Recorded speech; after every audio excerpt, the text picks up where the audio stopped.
Как выглядят растения, нормально развитые, через 2 месяца после высадки в теплицу? Приблизительно они должны выглядеть вот так. Растение около 2 метров ростом, 7-8 кистей зацветает, уже начали вязаться томаты, плоды. Ну, первые 3 кисти, наверное, уже, я бы так сказал, они даже уже приблизились к сортовому размеру. Друзья, это если растению хватает элементов питания. Ну, можем любое растение, в принципе, посмотреть. Все они так должны выглядеть и никак иначе. Специально для наглядности под некоторые растения элементы питания мы не вносили. Растут, еще раз повторюсь, эти растения в одной теплице, но давайте их сравним.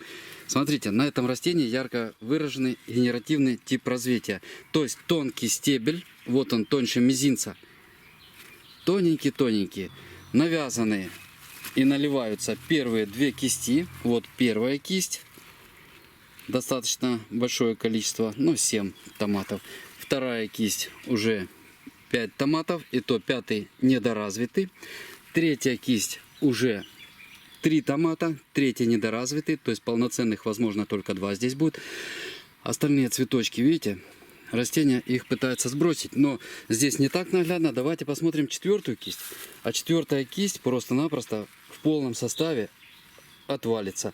Растение ее сбросит. Оно сейчас автоматически регулирует нагрузку, плодовую нагрузку, и не имея хорошо развитой зеленой массы, растения будут сбрасывать все остальное. Мы получим по сути только 2 кисти, в то время как на растении, которое в достаточном количестве получало питание, ну смотрите, первая кисть, вот она мощная, вторая кисть, ну друзья, сейчас нельзя и сильно их ворочать, потому что бывает ломаются.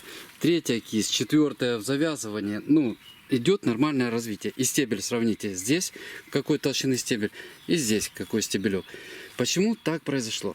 Так произошло, потому что в свое время мы не обеспечили это растение вовремя азотным питанием. Не было азотного питания, соответственно растение не смогло нарастить достаточного количества зеленой массы. Для чего растению зеленая масса? Растению зеленая масса для того, чтобы в листьях, затем в процессах фотосинтеза накапливалось органическое вещество. Пластические вещества затем отводятся в плоды, тем самым увеличивая эти плоды. Не дали азота вовремя, растение не смогло развиться, и соответственно оно пошло в генеративное развитие. К чему это привело, вы видите сами. Какой здесь будет урожай на этом растении? Правильно, никакой. Несмотря на то, что все прочие условия выращивания для растения вот этого, которое я только что показал, и все остальные, которые в этой теплице, были совершенно идентичные. Температура, проветривание, ну, поливы, все это было абсолютно одинаково. Сроки посева, ну и так далее, и так далее, и так далее. В рассадном состоянии эти растения были тоже совершенно одинакового размера, развития. Видите, всего-навсего не своевременное и неправильное обеспечение растения питанием приводит к таким последствиям. И, кстати, в почве-то у нас внесено достаточно большое количество органики. Перегной 10 килограмм на квадратный метр с осени вносился. На одной органике полноценно развитые растения, ну, получить трудно. Такие растения, которые полноценно отдадут урожай. Друзья, еще такой момент. Почему, вот вопросы задают, почему бывает, что первая кисть уже начинает осыпаться, не идет зависть на первой кисти.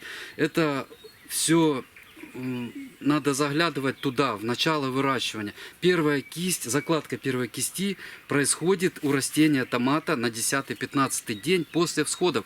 Вот такая маленькая рассада, но если она не обеспечена в это время, вот в 10-дневном, 15-дневном развитии, не обеспечена в достаточном количестве светом, не освещается достаточно в зимние месяцы, тогда происходит нарушение в закладке первой кисти. И последствия такой нехватки света, освещенности, мы это пожинать будем потом, когда уже высадим и будем стоять возле растения, не понимая, в чем дело и что происходит. Вроде и питание есть, вроде и развитие растения неплохое, и свет уже хороший, и так далее, и так далее, и так далее. а кисть просто либо частично, либо полностью осыпается. Такое тоже бывает. Поэтому никогда не пренебрегайте условиями выращивания рассады, начиная с маленького возраста. На этом видео я закончу. Надеюсь, для вас оно было полезным. Спасибо большое за внимание. Всего доброго, до свидания, до новых встреч. Кому видео понравилось, ставьте лайк.